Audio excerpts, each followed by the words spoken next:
on behalf of Kenya Airways, I'm delighted to be part of this noble initiative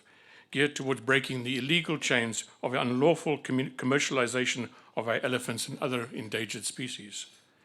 As you may be aware, Kenya Airways is one of the founder members of the United for Wildlife Transport Task Force, and as an airline, we have played a leading role in spearheading wildlife protection in the 56 destinations where we fly worldwide, and the majority of them in Africa. In addition, for this occasion, Kenya Airways has printed 400,000 special edition boarding passes to emphasize that elephants and ivory should not be ripped apart. Please save these passes as an important memento of this occasion. And this is a reminder to not only to you, but all our passengers traveling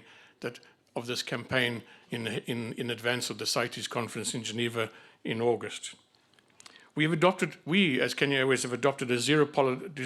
tolerance policy on illegal wildlife trade, included in our corporate whistleblowing policy, and commenced the development of standard operating procedures with the Kenya Customs, Kenya Wildlife Service, Kenya Airports Authority on the handling of illegal wildlife trade at the airports. Ladies and gentlemen, one of the biggest challenges we face in the wildlife conservation is the sophistication of systems and intelligence that is in the hands of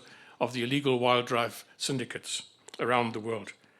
These have slowed the gains we have made in breaking through this illegal industry. We can therefore no longer consider traditional or conservative solutions, and we must continuously look for ways in this new age of technology and innovation to stay ahead. The Rip-Off campaign that we are launching today will raise the much-needed awareness and will be a strong indicator and reminder that we must keep our hands off our elephants. Ladies and gentlemen, I would like to emphasize that there is a need for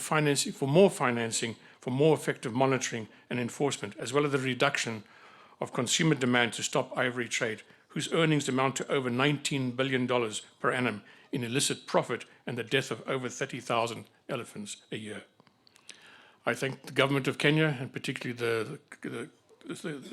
CS Balala, for his efforts and leading this. And I also thank very much the First Lady for attending this function and for putting her special position in trying to stop this trade in ivory. And I think the CITES conference is coming up, as I'm sure the CS Balala will mention, is a very important conference coming ahead of us, and we must make every effort to stop any opening of